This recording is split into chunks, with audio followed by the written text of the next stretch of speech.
Karena tidak ada mens rea. Nah, saya tertarik membahas mens rea ini. Menurut Prof. Gayus, dalam kasus ini pasti ada mens rea karena terbukti.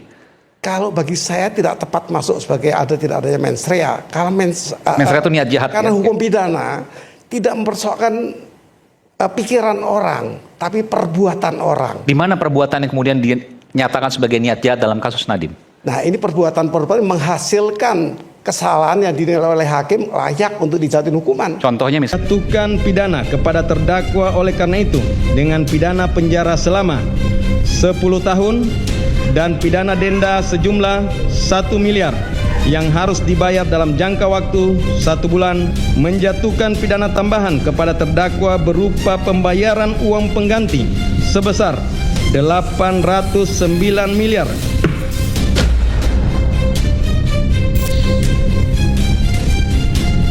Kenapa mesti buru-buru yang mulia? Takut ya? Wah, gawat ini.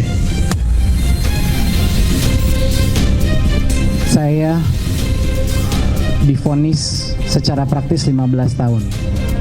Karena saya dituntut uang pengganti 809 miliar yang saya tidak punya. Jadi saya sudah tidak tahu lagi mau minta tolong ke siapa. Di mana saya bisa mendapatkan keadilan. Harapan saya satu-satunya adalah kepada masyarakat Indonesia. Saya akan berjuang. Saya akan segera melaksanakan naik banding untuk berjuang.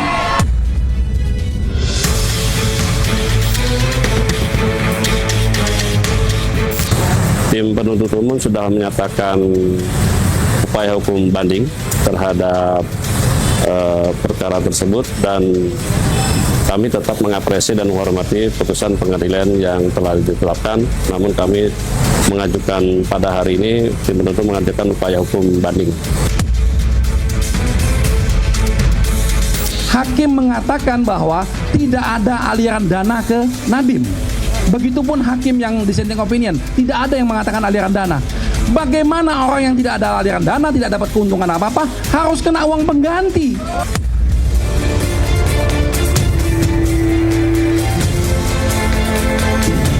Kalau amnesti, abolisi, dan rehabilitasi kan sepenuhnya adalah hak yang ada pada Presiden. Dan ketika kasus Mas Lembong kan Pak Presiden memberikan rehabilitasi terhadap beliau. Terhadap kasus Pak Nadiem ini belum ada pembicaraan ataupun usulan sama sekali. Sehingga kami melihat ini proses persidangan berjalan secara normal. Kok seperti digiring agar Nadiem masuk.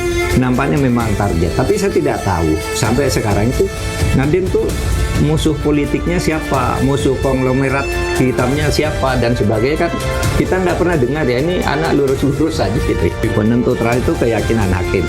Nah, keyakinan hakim itu kita kan tidak tahu, namanya keyakinan kan di hati, bisa dibeli ya kan, bisa dijual.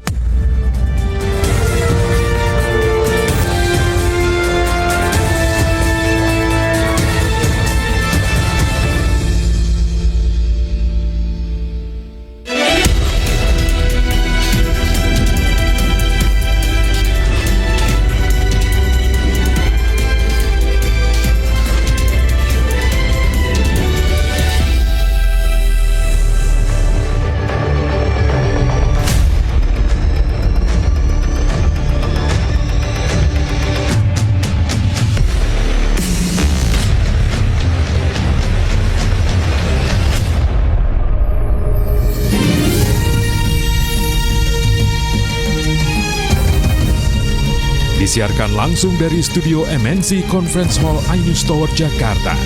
Inilah Rakyat Bersuara bersama Aiman Wicaksono.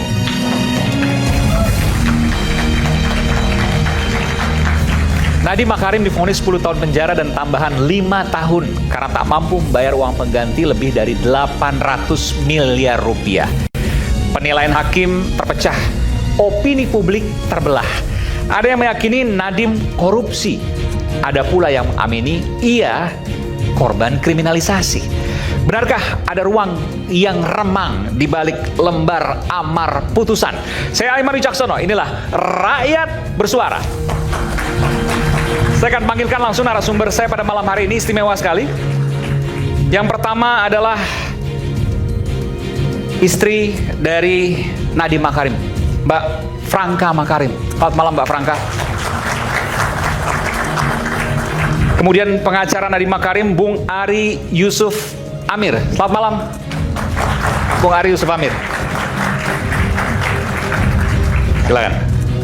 Kemudian Hakim Agung 2011-2018, Profesor Gayus Lumbun. Selamat malam Prof.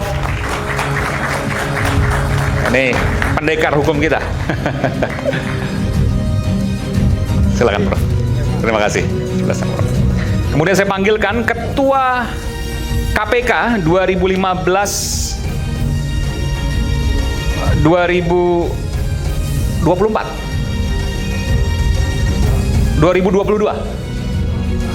Oke, tahunnya Ketua KPK pada zamannya, pimpinan KPK pada zamannya. Kemudian juga pernah menjabat Hakim Ad Hoc Pengadilan Tipikor 2012-2015. Ia adalah Bung Alexander Marwata. Karena pimpinan ketua KPK tuh kadang-kadang suka ganti-ganti. Karena satu ada yang dikriminalisasi juga katanya gitu kan. Lalu kemudian wakil ketuanya naik jadi ketua. Silakan. Direktur Penyidikan Jaksa Agung Muda Bidang Pidana Khusus Dirdik Jampitsus periode 2011-2012, Bung Jasman Panjaitan. Selamat malam Pak Jasman. Wah, datanya lengkap kayaknya nih dengan tabnya. Silakan. Silakan Pak. Bisa. Sebelah sini Pak. Kemudian Ketua Badan Pemeriksa Keuangan, Ketua BPK 2019-2022, Bung Agung Firman Sampurna. Selamat malam Bung AFS, Chief AFS. Iya, silakan. Pemerhati dan praktisi pendidikan, Bung Indra Haris Miaji. Selamat malam Bung Indra. Waktu pemilu kemarin sempat rame-rame, tapi luar biasa. Kemudian pendiri Grass News dan juga penulis di media sosial, Agustinus Edi Kristianto bersama dengan mahasiswa. Selamat malam Bung Agustinus. Selamat datang di Rakyat Bersuara. Saya mulai dari Mbak Franka. Mbak Franka, saya ucapkan dulu selamat ulang tahun hari ini. Anda ulang tahun hari ini. Dan terima kasih Mas Aiman, sama-sama. Selamat ulang tahun juga. Tanggalnya sama kebetulan ya. Tapi saya ingin tanyakan, ini ulang tahun pertama Anda tidak bersama dengan suami Anda? Ini adalah ulang tahun pertama dalam situasi yang berat ini, dan tapi kami sangat bersyukur bahwa kami masih bisa bertemu dengan Mas Nadiem, bisa bersama karena dia juga masih dalam tahap pemulihan sekarang Mas. Sekarang posisi di tahanan rumah. Tahanan rumah masih? Masih dalam tahanan rumah? Betul. Dan tentu menunggu eksekusi ketika nanti sudah memiliki kekuatan hukum tetap yang entah kapan? Betul. Kami masih menunggu dan kami akan selalu berdoa agar Mas Nadiem mendapatkan keadilan dan kebebasan yang... Anda masih meyakini itu? Ceritakan kepada kami, kepada Indonesia, kepada dunia, di mana Anda memiliki keyakinan bahwa Mas Nadiem tidak bersalah sama sekali dalam kasus ini? Sebagai seorang pendamping yang sudah bersama hampir 20 tahun, Mas, kami saling mengenal dan saya tahu betul apa yang menjadi niatnya saat dia bergabung dalam pemerintahan. Itulah sebabnya saya tahu siapa dia, niatnya, apa yang dikerjakan pada saat itu juga kami semua bisa tahu dari fakta persidangan, bukan hanya dengan keyakinan, tapi juga pada akhirnya saya mempercayai bahwa sistem keadilan kita nantinya dapat memberikan keadilan yang betul-betul merefleksikan fakta yang ada. Di mana yang membuat Anda bingung sehingga Anda bisa mengatakan bahwa, koreksi kalau saya salah, Mas Nadiem dikriminalisasi? Saya rasa sebagai orang awam, Mas, karena saya mengikuti sidang dari awal di Januari 5 sampai kemarin putusan gitu ya, saya, orang tuanya, keluarga, sahabat dan seluruh masyarakat bisa mempunyai akses yang sama untuk melihat persidangan, apa yang telah dijabarkan oleh semua saksi fakta, saksi ahli, bukti-bukti yang terbuka tidak sama sekali mendukung dakwaan, bahkan mematahkan. Tapi memang saya tahu hal itu telah diputuskan yang berbeda, tapi itulah sebabnya kami tetap menghormati jalur hukum yang ada dan pada hari ini kami memasukkan memo banding. Tapi saya harus fair juga. Ketika ada perbedaan pendapat di antara hakim, tentu mayoritas yang menang. Tapi perbedaan pendapat ini bukan 3-2, tapi 4-1. Yang artinya dari sisi kekuatan, hakim boleh dikatakan sangat meyakini bahwa Mas Nadiem bersalah. Apa yang bisa Anda sampaikan di sini dan keyakinan apa yang bisa Anda sampaikan kepada publik bahwa hal tersebut tidak masuk akal? Mungkin di sini dengan adanya bapak-bapak yang mewakili pendapat-pendapat maupun semua keyakinan yang ada tersebut, mereka lebih berkompetensi untuk menjawab substansi daripada itu. Tapi Mas, saya juga... Yang saya tanya mungkin nilai yang mungkin Anda bersama 20 tahun. Ya. Yang Anda menilai bahwa value itu yang dimiliki Mas Nadiem dan tidak akan mungkin itu berubah. Apalagi kemudian melakukan korupsi sebegitu besarnya. Mungkin bukan hanya saya yang bisa jawab itu sebenarnya Mas. Semua orang yang mengenal Nadiem, baik dari 20 tahun yang lalu atau mungkin pada saat bekerja bersama dia, itu pasti bisa menjawab bahwa integritas adalah harga mati. Bahwa ada yang bisa menuduh ada kelalaian atau hal lainnya, itu di dalam kasus ini tidak terjadi. Dan sekali lagi saya ingin mengutarakan bahwa suami saya bukan orang yang sempurna, apalagi menteri yang sempurna. Dan kebijakan manapun menurut saya tidak ada yang sempurna. Tetapi kalau memang ada yang salah dalam bagian eksekusi atau bagian pelaksanaan gitu, itu bukan dalam ranahnya. Dan apabila memang terbukti, harusnya orang yang memang melakukan langsung itu yang mungkin harus diadakan di sini gitu. Tapi ya orang yang melakukan langsung, maksud saya mereka yang memang melakukan eksekusi atau pelaksanaan di lapangan, Mas. Bukan pembuat kebijakan.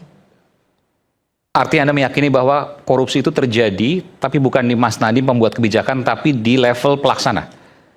Menurut fakta persidangan, Mas, memang ada yang menerima gratifikasi di sana, dan kami kaget sekali bahwa puluhan orang yang dikatakan dalam persidangan itu menerima itu semua dan sudah dilaporkan, tidak satupun yang ada dicek gitu ya, ditelusuri, bahkan malah dijadikan saksi. Mereka semua bebas?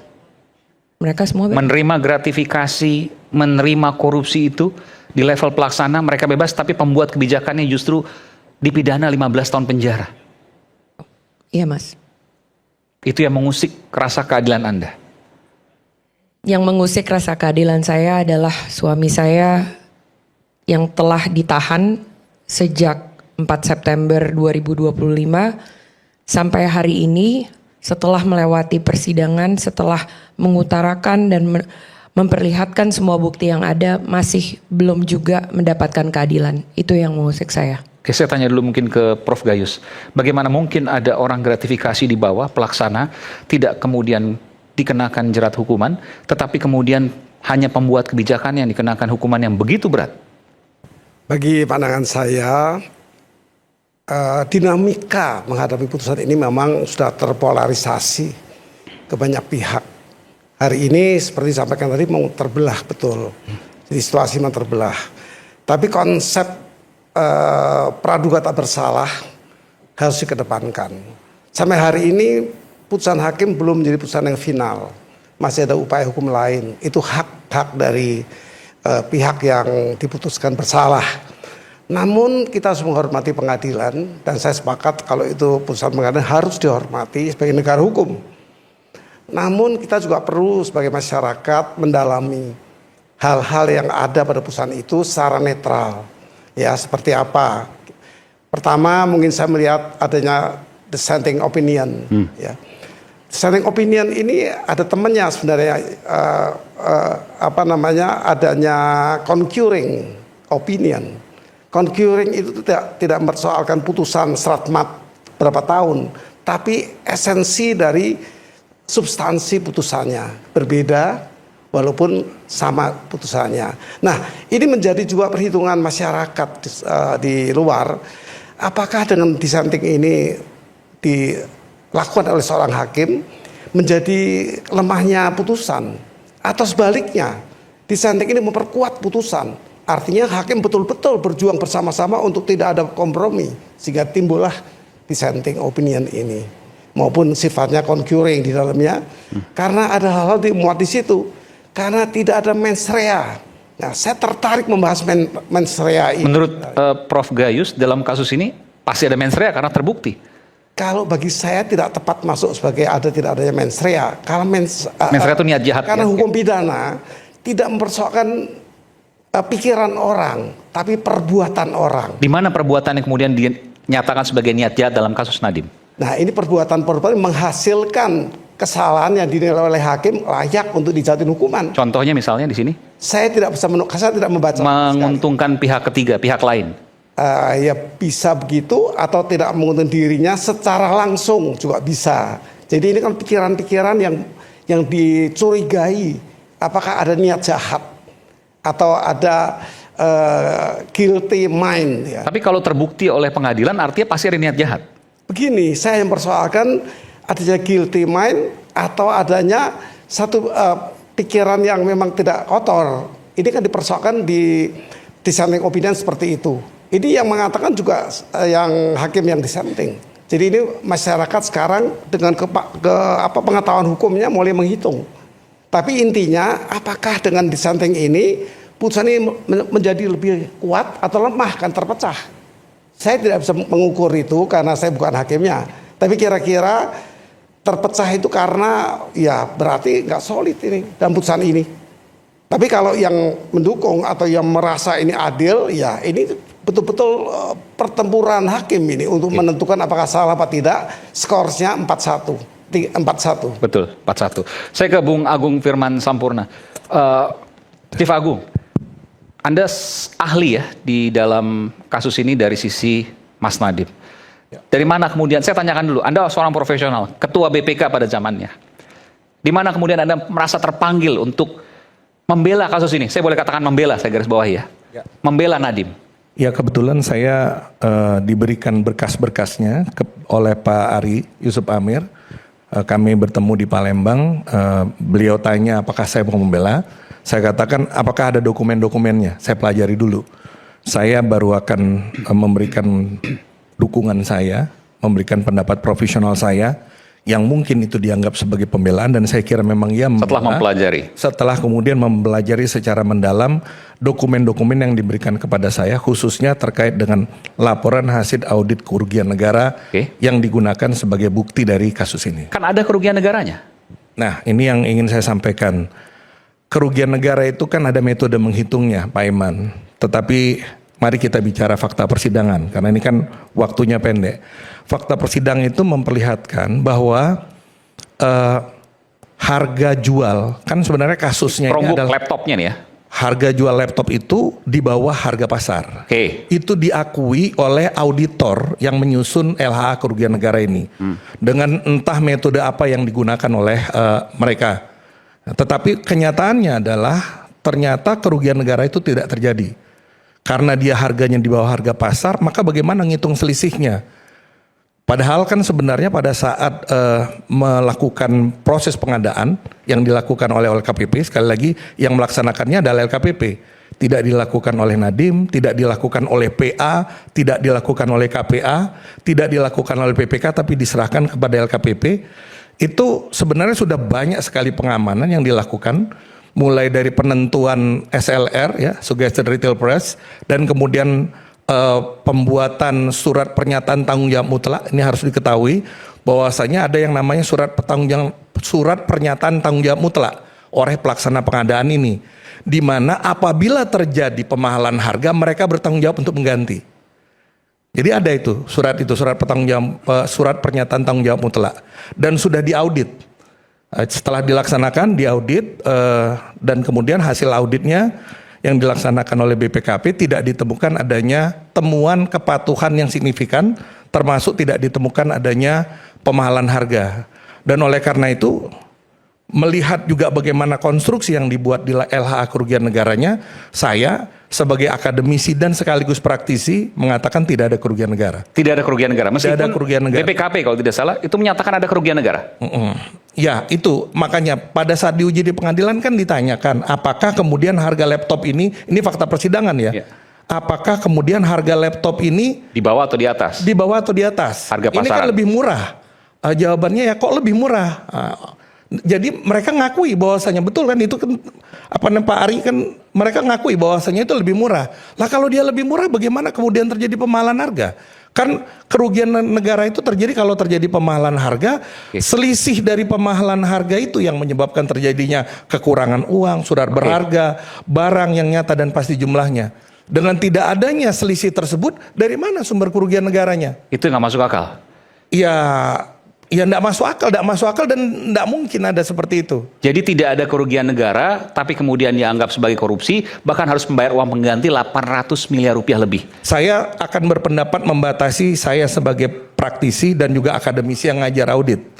Saya kan pengajar sekarang nih di perguruan tinggi. Nah, saya katakan bahwasanya yang pertama aspek kerugian.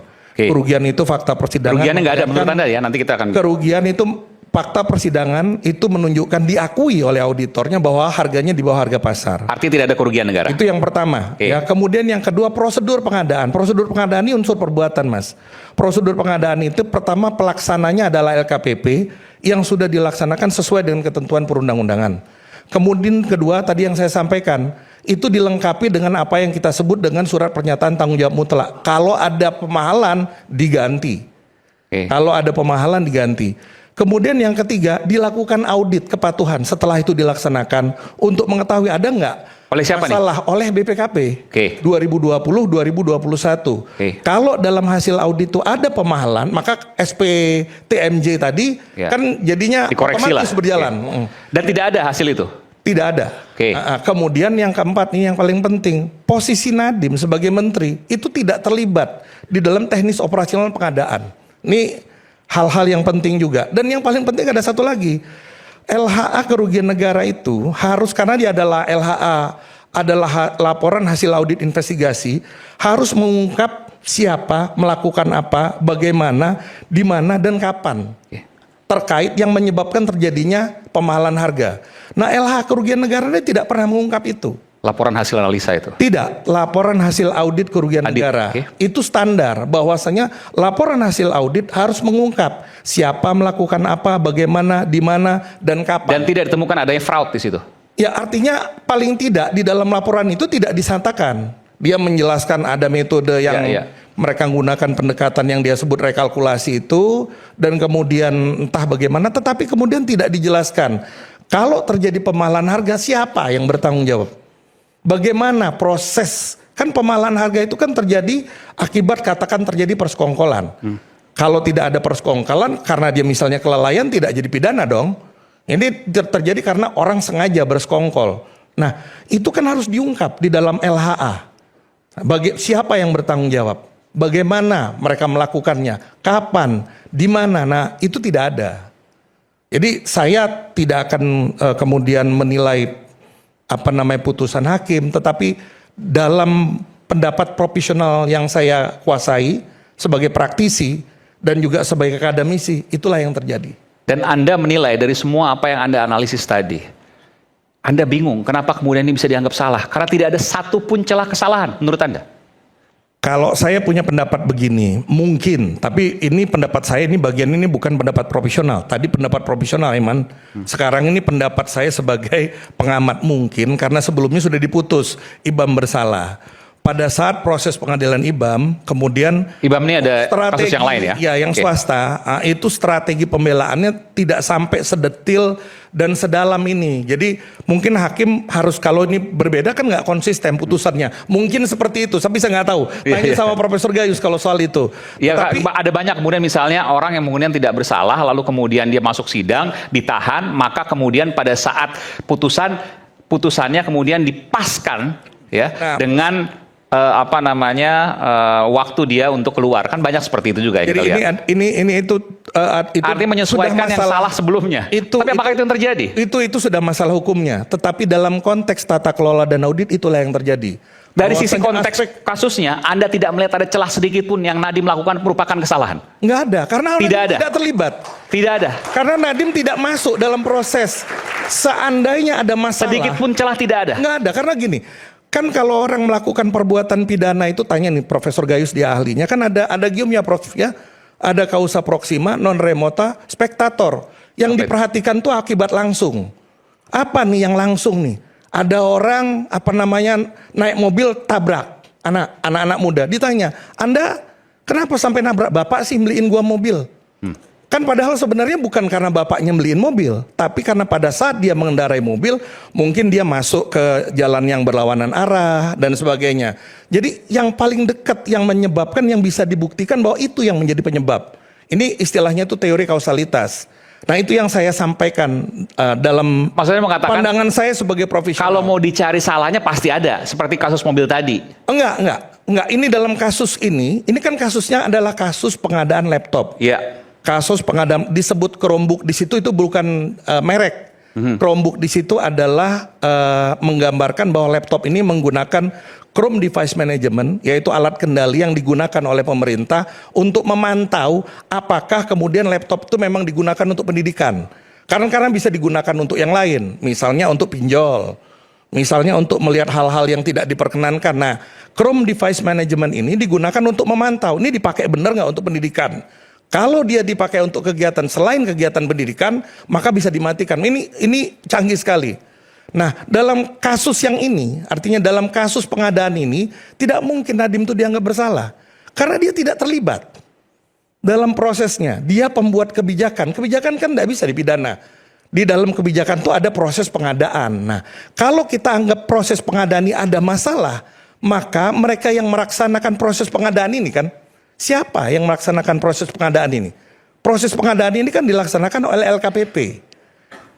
Saya tidak mengatakan LKPP bersalah, karena LKPP lah yang kemudian memilih yang namanya penyedia, seperti itu. LKPP lah kemudian yang menetapkan harga, menentukan bisa tayang atau tidak, seperti itu gambarnya. Tetapi LKPP dalam hal ini sudah melaksanakan segala sesuatunya sesuai dengan ketentuannya. Namun apabila dianggap ada masalah, ada persekongkolan, maka yang akan diuji di sini adalah apakah LKPP, prinsipal dan distributor bersekongkol. Kan tidak ada hal yang seperti itu. Bahwa kemudian ada keuntungan dari perusahaan Nadiem dalam hal ini adalah aplikasi karya anak bangsa, aplikasi ojek online. Saya pikir itu tidak dibicarakan di pengadilan. Yang dibicarakan ada penambahan modal dari Gojek barangkali ke akap, bukan keuntungan barangkali. Yang kemudian ada terkait dengan penambahan Google. modal, ada penambahan modal Google ke aplikasi karya anak bangsa.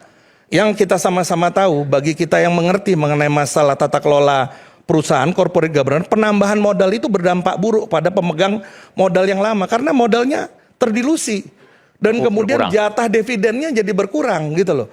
Karena ada orang masuk baru, maka yang terjadi adalah milik dia itu turun. Voting rights-nya jadi berkurang. Karena ada voting rights-nya jadi berkurang. Kemudian apalagi yang berkurang? Jatah dividennya tuh jadi berkurang. Bukan gitu. Keuntungan itu. Bukan untung, kan jadinya rugi.